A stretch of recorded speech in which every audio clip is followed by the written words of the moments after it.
All right, so you want to understand Hezbollah's military strength, get a handle on what they're really capable of. We're going to take a deep dive today, and guess what? We're going right to the source. Well, a surprising source. Ooh. Let me ask Jane's Defense Weekly. Not quite. We're going even more in depth. We're tackling, wait for it, Wikipedia. Wikipedia. Seriously. Hear me out. We're not just skimming the surface here. We dug through all the details, the footnotes, the good stuff to pull out the surprising insights that'll give you a new perspective on Hezbollah. No skimming here. This is a deep dive. All right, you've piqued my interest. Let's get into it. What makes it so interesting is how Hezbollah has changed over time. I mean, they started as this small group back in the 80s, and now they're a force to be reckoned with. Even, you could say, challenging the Lebanese army in some ways. Challenging is an understatement. Analysts even call them a hybrid force. Right, and that's key. They're not just a classic guerrilla group. They've evolved, added layers of conventional army tactics and organization. They've blurred the lines, making them a much more unpredictable and, frankly, dangerous adversary. It's like, forget your image of a traditional military structure. Hezbollah can go from those hit-and-run tactics to holding territory, from launching rockets to running these intricate intelligence operations seamlessly. Exactly. And how they got there is just as interesting. Early on, they were really mimicking Iran, influenced by their experiences in the Iran-Iraq War. Yeah. We're talking large-scale human wave attacks, trying to just overwhelm the enemy with sheer numbers. Didn't really pan out too well for them, though, did it? No, it was a costly lesson.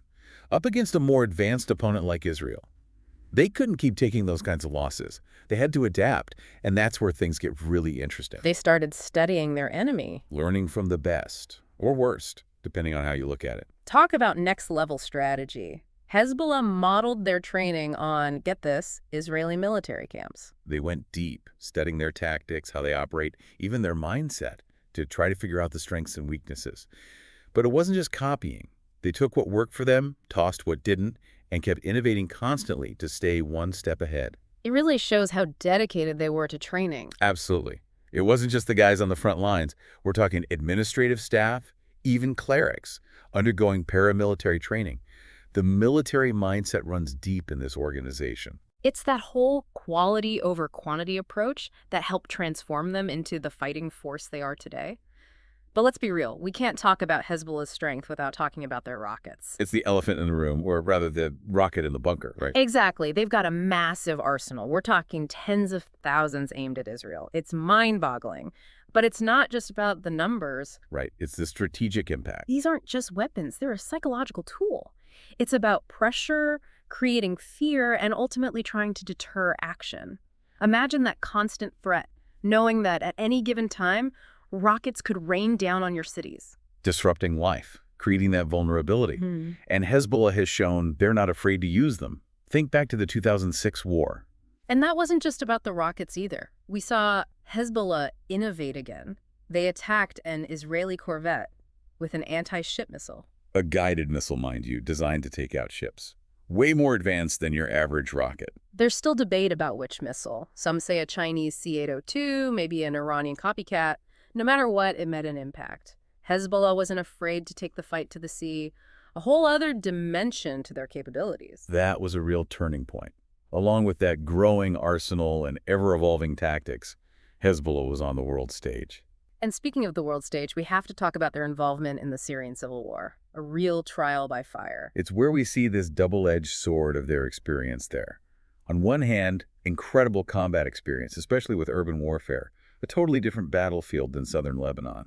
Right. They were fighting alongside Syrian forces, learning to coordinate, navigating those complex urban environments, all while facing a whole range of adversaries. Like a crash course in modern warfare. And they were incredibly effective. There's even a quote from a Syrian rebel commander who called Hezbollah the #1 government fighters in Syria. High praise coming from the enemy. It definitely says something about their abilities, but it came at a price. Significant casualties for Hezbollah. Their fighters were exposed to constant danger. It really tested their limits. And on top of that, well, their involvement put their tactics and capabilities in the spotlight. The whole world was watching, including Israeli intelligence. Classic dilemma, get the experience, but risk showing your hand. Exactly.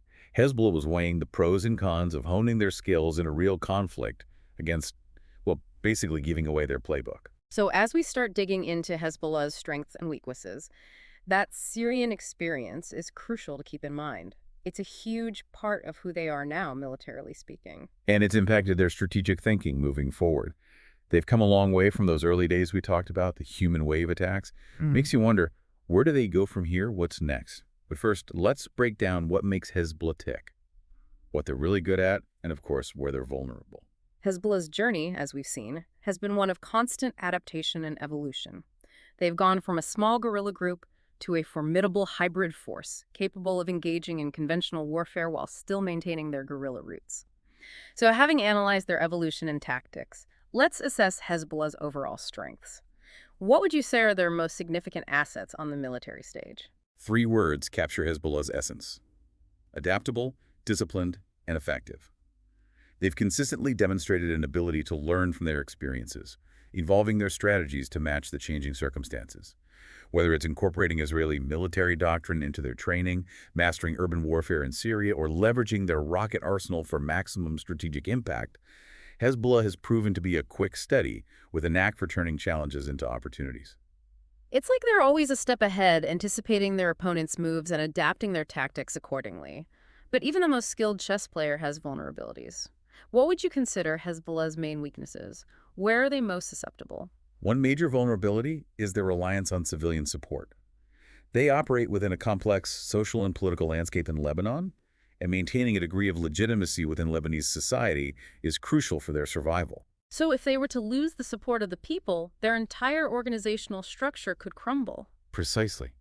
It's a vulnerability that Israel has attempted to exploit by targeting areas where Hezbollah operates near civilian populations, creating a complex ethical dilemma regarding the use of force. It raises serious questions about the challenges of modern warfare, where the lines between combatants and non-combatants become blurred. But setting aside the ethical implications for a moment, are there other vulnerabilities we should consider when assessing Hezbollah's strength? Their susceptibility to airstrikes presents a significant challenge. Despite their vast numbers, Hezbollah's rocket launchers are relatively vulnerable to air power, and Israel possesses a highly advanced air force capable of delivering precise strikes. So, while Hezbollah can inflict substantial damage with its rockets, they are also at risk of being targeted and neutralized. It creates a constant game of cat and mouse, a sort of military arms race. That's a great way to put it. While Hezbollah has made efforts to bolster its air defenses, they still lag behind Israel in terms of technology and sophistication. They're playing catch-up in that regard, and it's unclear whether they can ever fully close the gap. However, it's important to remember that Hezbollah views its rocket force as a key deterrent, a way to discourage Israel from launching large-scale military operations against them. They believe that the threat of massive rocket attacks on Israeli cities will make Israel think twice before taking any aggressive action. It's like a porcupine defense, unpleasant to attack even if you're bigger and stronger. Would you say this deterrence strategy has been effective so far? To a certain extent, yes. Since the 2006 war, Israel has been noticeably more cautious about launching large-scale military operations in Lebanon. However, whether this deterrence will hold in the future remains an open question. It seems there's a lot to consider when analyzing Hezbollah's overall strength. It's not a simple equation, is it? Not at all.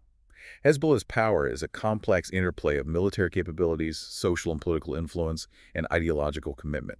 They've effectively woven together these different strands to create a robust and resilient organization. It's remarkable how they've managed to maintain that balance between being a fighting force and a sociopolitical movement so deeply ingrained in Lebanese society. It grants them a level of resilience that most traditional armies lack. Absolutely. And that's one of the reasons why understanding Hezbollah is so crucial. They're not just a threat to Israel, they're a major player on the Middle Eastern geopolitical chessboard, and their influence extends far beyond Lebanon's borders. But circling back to their military capabilities, we've discussed their strengths and weaknesses, but are there areas where they are actively trying to improve or expand their capabilities? What's next for Hezbollah in terms of military development? That's a great question. They've come a long way from those early days of human wave attacks. Where are they focusing their efforts now? One area where they've been heavily investing is intelligence gathering. They've recognized that information is power and have been steadily building their capabilities in this domain. That makes perfect sense. In today's world, battles are won not just with brute force, but with strategic intelligence and a deep understanding of your adversary. How have they been working to improve their intelligence gathering? What specific steps have they taken? They've been actively expanding their human intelligence networks, both within Lebanon and internationally.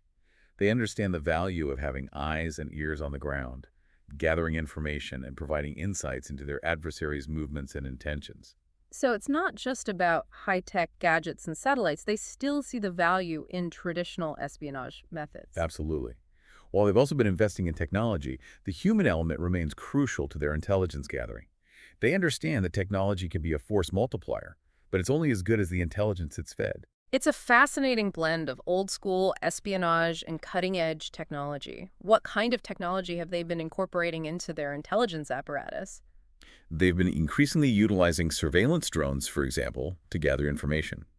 Drones have become a game changer in modern warfare, providing a bird's-eye view of the battlefield and enhancing situational awareness. Ah, yes, the drones. We can't forget about those. It seems like every modern military force is incorporating drones into their arsenal these days. How sophisticated are Hezbollah's drones? Are we talking top-of-the-line military hardware, or are they more rudimentary in nature? They've come a long way since they first began using drones. Initially, they relied on commercially available models, readily obtainable and relatively inexpensive. However, they've been continuously upgrading their drone capabilities, both in terms of range and payload, enabling them to gather intelligence from greater distances and with increased effectiveness. And they haven't stopped at surveillance. They've also been experimenting with weaponizing some of their drones, adding another layer of complexity to their arsenal. Weaponized drones, that's a significant development. What kind of weapons are we talking about here? They've primarily been utilizing small bombs and grenades, leveraging the drone's maneuverability and precision to deliver targeted strikes. However, the technology is rapidly evolving, and the potential for more sophisticated drone-based weapon systems poses a legitimate concern for Israel and its allies. It's like a whole new frontier in warfare is opening up, and Hezbollah seems to be right there on the cutting edge. It makes you wonder what the future holds for this group. They've already undergone a remarkable transformation, adapting and evolving to the changing realities of the region. Where do you see Hezbollah in 10, 20 years? What will they look like as a military force? That's the million-dollar question, isn't it? Predicting the future is always a tricky business, but one thing is certain. Hezbollah's trajectory has been nothing short of remarkable, and there's no reason to believe they will stop adapting and evolving. Their future will likely be shaped by a confluence of factors, including their relationship with Iran, the ever-shifting sands of Middle Eastern politics, and their ongoing rivalry with Israel. It's a complex equation with a lot of unknowns, a lot of potential variables that could send them down different paths. But one thing's for sure, Hezbollah is a force to be reckoned with. They've defied expectations time and again, demonstrating an uncanny ability to adapt and overcome challenges. To underestimate them would be a grave mistake. I completely agree. They serve as a potent reminder that the nature of warfare is in constant flux, and traditional notions of military power are being challenged by non-state actors like Hezbollah. We can learn a lot from observing their journey, their ability to adapt and innovate in the face of adversity. It underscores the importance of staying informed, of understanding the nuances of these complex geopolitical situations. Knowledge, as they say, is power, especially in today's interconnected world. And that's what makes this deep dive so valuable. It's not just about memorizing facts and figures. It's about developing a deeper understanding of the motivations, strategies, and potential trajectories of groups like Hezbollah.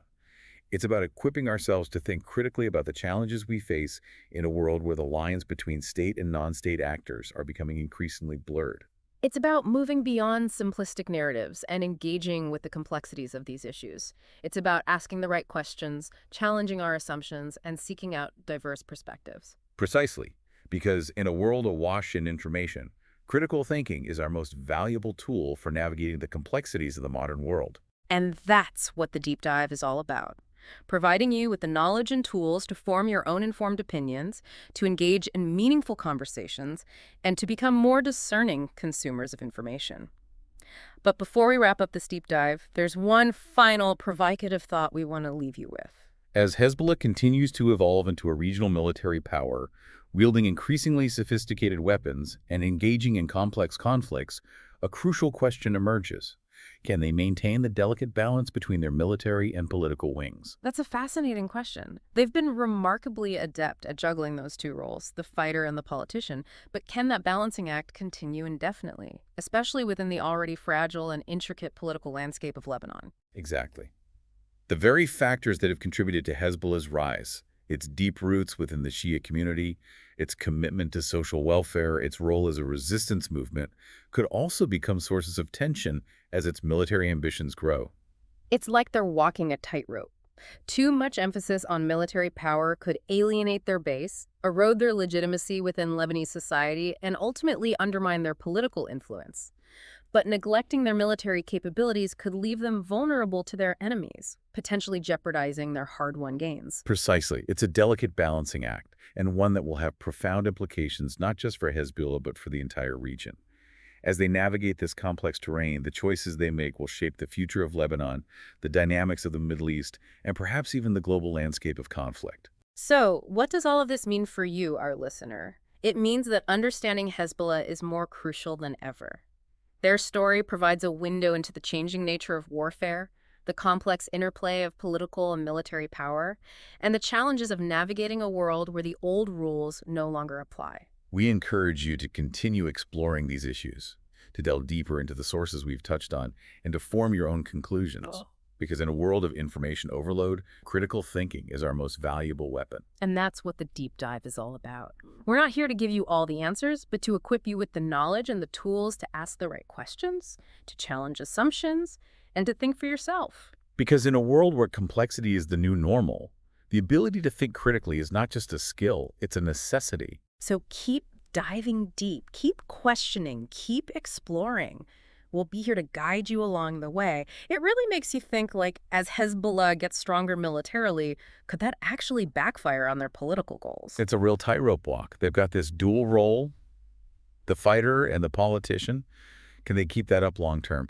Especially in a place like Lebanon, where things are already so complicated politically. Right. It's like they're trying to balance, but the ground is always shifting under their feet. And don't forget, it's not just about internal balance. What's going on around them matters too.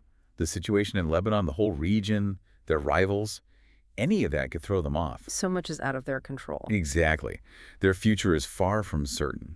It all comes down to their decisions, the challenges they face, and let's be honest, the unpredictable nature of Middle Eastern politics. It reminds us that there are no easy answers. Predicting what will happen is next to impossible. And that's what makes groups like Hezbollah so fascinating to study. They defy expectations, make us rethink what we think we know about power, especially how it's changing. It's been an incredible deep dive. We've covered so much ground, from their beginnings as a small group to this hybrid force they've become. We looked at how they train, their strategies, those weapons, their experience in Syria, and of course that constant balancing act between their military and political sides. We explored their advantages, where they might be weak, and the huge hurdles they face in such a volatile region. But ultimately, we want you, the listener, to be able to form your own conclusions. We live in a world flooded with information. Being able to think for yourself, to question what you hear, that's more important than ever. Exactly. So, as we wrap up our deep dive into Hezbollah's military strength, don't stop here. Keep researching, keep asking questions, keep an open mind. The world is complex, and the more we understand these forces shaping it, the better equipped we'll be to navigate it all. And who knows, maybe you'll uncover some groundbreaking insights of your own along the way.